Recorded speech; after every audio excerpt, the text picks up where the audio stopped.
السلام علیکم ورحمۃ اللہ وبرکاتہ۔ الحمد للہ رب العالمین والصلاة والسلام علی سید الانبیاء وافضل المرسلین نبینا محمد وعلی آلہ واصحابہ اجمعین، اما بعد۔ آج میں آپ لوگوں کے سامنے نبی علیہ الصلاۃ والسلام کی احادیث مبارکہ میں سے ایک بڑی پیاری اور اہم حدیث لے کر حاضر ہوں، جس کا تعلق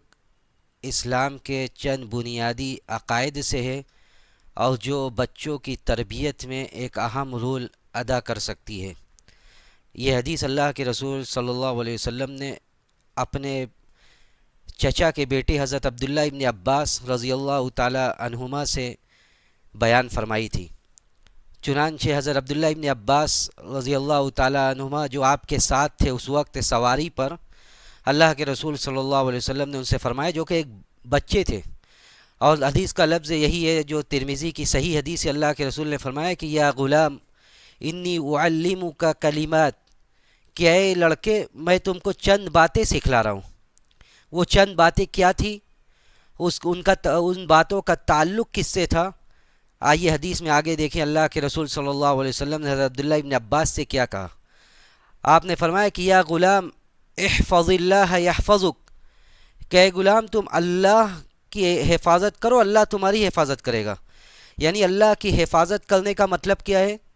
اللہ کی حفاظت کرنے کا مطلب یہ ہے کہ اللہ رب العزت والجلال نے جن باتوں کا حکم دیا ہے ان باتوں پر عمل کیا جائے، جن چیزوں سے روکا ہے ان چیزوں سے رک جایا جائے۔ جب آدمی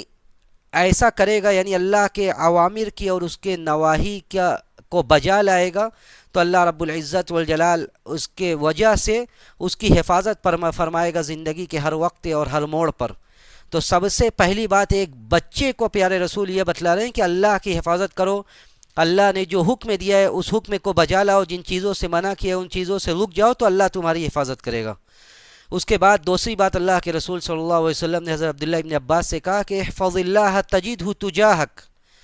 کہ اللہ کو یاد کرو، اللہ کی حفاظت کرو، تم اللہ کو اپنے سامنے پاؤ گے۔ یعنی مطلب یہ ہے کہ اللہ رب العزت والجلال کو زندگی کے ہر مشکل وقت میں تم اپنے سامنے حاضر پاؤ گے۔ اللہ کی معیت اور اس کی مدد اور اس کی نصرت ہمیشہ تمہارے ساتھ ہوگی۔ اللہ کی معیت ایک تو یہ ہے کہ اللہ رب العزت والجلال دنیا کے ہر بندے کے عمل کو دیکھ رہا ہے اور ہر بندوں کے عمل سے وہ واقف ہے۔ دوسرا یہ کہ اللہ کے جو نیک بندے ہیں، جو اچھے بندے ہیں، جو اچھے لوگ ہیں، اللہ رب العزت والجلال ان کے ساتھ زندگی کے ہر موڑ پر اور ہر مشکل وقت پر ہوتا ہے، جسے کہا جاتا ہے کہ معیت خاصہ، یعنی ہر مشکل وقت میں اللہ کی خاص معیت، خاص مدد اور خاص نصرت یہ اس بندے کو حاصل ہوتی ہے۔ تو اللہ کے رسول صلی اللہ علیہ وسلم نے حضرت عبداللہ ابن عباس سے یہی کہا کہ اللہ کو تم ہر وقت اپنے سامنے پاؤ گے، اپنے ساتھ پاؤ گے۔ اس کے بعد تیسری بات اللہ کے رسول صلی اللہ علیہ وسلم نے حضرت عبداللہ ابن عباس سے بڑی اہم بات کہی کہ یہ یقین رکھو، وَاعْلَمْ أَنَّ الْأُمَّةَ لَوِ اجْتَمَعَتْ عَلَىٰ أَن يَنْفَعُوكَ بِشَيْءٍ لَمْ يَنْفَعُوكَ بِشَيْءٍ إِلَّا قَدْ كَتَبَهُ اللَّهُ لَكَ۔ یہ یقین رکھو، یہ جان رکھو کہ اگر ساری دنیا کے لوگ مل کر، ساری امت مل کر تمہیں کوئی فائدہ پہنچانا چاہے، لیکن اللہ رب العزت والجلال نے وہ فائدہ تمہارے تقدیر میں نہیں لکھا ہے، تو وہ فائدہ تمہیں نہیں مل سکتا، وہ فائدہ تمہیں نہیں پہنچ سکتا جو اللہ نے تمہارے لیے نہیں متعین کیا ہے، نہ تمہارے تقدیر میں نہیں لکھا ہے۔ اور دوسری طرف اس بات کا بھی یقین رکھو کہ لو اجتمعت علی ان یضروک بشیء لم یضروک بشیء الا قد کتبہ اللہ علیک۔ یہ بھی یقین رکھو کہ اگر سب مل کر کوئی نقصان تمہیں پہنچانا چاہیں، کوئی تکلیف پہنچانا چاہے اور اللہ نے تمہارے لیے وہ تکلیف نہیں لکھا ہے، تو وہ تکلیف تمہیں قطعی طور سے نہیں پہنچ سکتی، وہ تکلیف تمہیں قطعی طور سے نہیں پہنچ سکتی۔ اس میں اللہ کے رسول صلی اللہ علیہ وسلم نے بڑی اہم بات کی طرف حضرت عبداللہ ابن عباس کو بتلایا کہ آدمی کا عقیدہ، اس کا توکل اور اس کا حسن ظن ہمیشہ اللہ کے اوپر ہونا چاہیے، کہ اگر ساری دنیا مل کر کوئی نقصان پہنچانا چاہے تو وہ نقصان اسے نہیں پہنچ سکتا۔ اس لیے جب کوئی مصیبت آئے تو اس کا یہ عقیدہ اور ایمان ہو کہ یہ اللہ رب العزت والجلال کی طرف سے ہے، اور ہمیں اللہ ہی سے دعا کرنا ہے، اللہ ہی کے سامنے جھکنا ہے اس مصیبت کو دور کرنے کے لیے، اور یہ ہماری تقدیر ہے۔ اور اس کے برخلاف اس بات کا بھی عقیدہ ہو کہ یہ مشکل اور یہ مصیبت یہ اللہ نے ہمارے تقدیر میں لکھا ہے، کوئی ہمیں اپنی چاہت سے مصیبت میں نہیں مبتلا کر سکتا،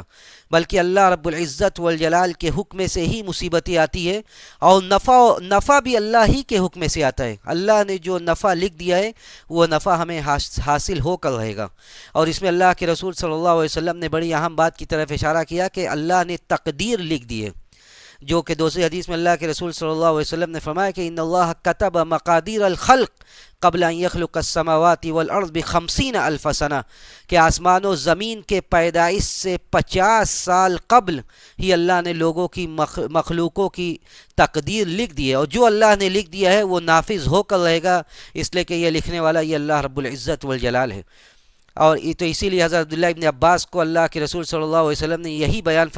فرمایا اور آخری بات کہی کہ رفعت الاقلام وجفت الصحف، کلمے اٹھا لی گئی ہے اور صحیفے سوکھ گئے، یعنی جو لکھ دیا گیا ہے اللہ کی طرف سے وہ بات وہ حکم نافذ ہو کر رہے گا، اس میں ذرہ برابر بھی کوئی شک و شبہ کی گنجائش نہیں ہے۔ اور حدیث کا ایک دوسرا طرق ہے جس طرق میں اس بات کا اضافہ ہے کہ اللہ کے رسول صلی اللہ علیہ وسلم نے حضرت عبداللہ ابن عباس سے اسی حدیث کا دوسری سند اس میں بیان فرمایا کہ تعرف الی اللہ فی الرخاء یعرفک فی الشدہ، کہ اللہ کو تم اچھے وقت میں یاد کرو، اللہ رب العزت والجلال تمہیں مشکل اوقات میں یاد رکھے گا۔ یعنی جب مصیبت کا وقت ہو تو ایسے ہم خود غرض اور نہ بنے کہ جب صرف مشکل وقت آئے تو ہم اللہ کے سامنے جھکیں، اللہ سے مانگیں، اللہ سے دعائیں کریں، بلکہ ہم اپنا نیچر اور اپنی طبیعت ایسی بنائیں کہ خوشی کا وقت ہو، غم کا وقت ہو،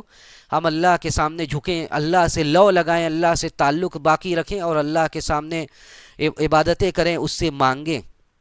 تو اللہ رب العزت والجلال مشکل اوقات میں بھی ہمارا ساتھ دے گا اور ہمیشہ اس کی مدد اور اس کی معیت، اس کی نصرت ہمارے ساتھ ہوگی۔ اور اسی حدیث کے آگے اللہ کے رسول نے فرمایا کہ وَعْلَمْ أَنَّ النَّصْرَ مَعَ الصَّبْرِ، کہ یہ بھی یقین رکھو کہ کسی بھی معاملے میں جلد بازی سے کام بننے والا نہیں ہے، بلکہ مدد اللہ کی اسی وقت حاصل ہوگی جب ہم صبر کریں گے۔ یعنی ہمیں زندگی میں کوئی مشکل کام درپیش ہو گیا ہے، کسی مصیبت میں تو ہمیں جلد بازی نہیں بلکہ ہمیں صبر کی ضرورت ہوتی ہے۔ ہم صبر کریں گے تو اللہ کی مدد، اللہ کی نصرت ضرور بضرور آئے گی۔ اور اسی میں آگے اللہ کے رسول نے فرمایا کہ وَعْلَمْ أَنَّ الْفَرَجَ مَعَ الْكَرْبِ، یہ یقین رکھو کہ جب بھی مصیبت آئے گی اس مصیبت کے بعد ضرور آسانی ہوگی۔ اللہ نے زندگی اس طرح بنائی ہے، دنیا کا نظام اس طرح چل رہا ہے کہ جب مصیبتیں آتی ہے تو وہ مصیبتوں کے بادل چھٹ جاتے ہیں کچھ دنوں کے بعد اور پھر آسانی آتی ہے۔ تو مصیبتوں پر واویلا کرنے کے بجائے اللہ کے سامنے صبر و رضا کا پیکر بن جانا یہ مومن کی شان ہے۔ اور جب مومن اس طرح کا ہوگا تو اللہ رب العزت والجلال اسے ضرور بضرور زندگی کے ہر موڑ پر اور ہر وقت اس کی نصرت اور مدد فرمائے گا۔ یہ کتنا بہترین سبق ہے، بہترین درس ہے جو اللہ کے رسول صلی اللہ علیہ وسلم نے حضرت عبداللہ ابن عباس کو بتلایا۔ اگر کاش کہ آج ہم اپنے اولاد کو اور اپنے بچوں کو بھی دین کی یہ باتیں بتلائیں کہ ہمیں مدد طلب کرنا ہو تو صرف مدد اللہ سے طلب کرنا ہے۔ اس لیے اسی حدیث میں اللہ کے رسول صلی اللہ علیہ وسلم نے یہ بھی بیان فرمایا تھا کہ جب بھی مدد طلب کرنا ہو اذا استعنت فاستعن باللہ، کہ جب بھی مدد طلب کرنا ہو مدد اللہ سے طلب کرو، وَإِذَا سَأَلْتَ فَاسْأَلِ اللَّهِ، اور جب سوال کرنا ہو تو سوال صرف اور صرف اللہ سے کرو۔ تو ہم اپنے اولاد کو، اپنے بچوں کو اس بات کی تعلیم دیں کہ اللہ رب العزت والجلال کے پاس سب کچھ ہے، زندگی کی معمولی سی ضرورت ہو ہم اسی سے مانگیں، اسی سے جھکیں، اسی سے اپنا تعلق قائم کریں۔ زندگی کی کوئی بھی صبح و شام ایسے نہ گزرے کہ ہم وہاں پہ اللہ کا ذکر نہ کریں، اللہ کو یاد نہ کریں۔ ہم اللہ رب العزت والجلال سے یہی دعا کرتے ہیں کہ اے اللہ تو ہمیں اپنے خود سے تعلق قائم کرنے کی توفیق نصیب فرما، نبی علیہ الصلوۃ والسلام کے حدیث مبارکہ پر عمل کرنے والا بنا۔ وآخر دعوانا الحمدللہ رب العالمین۔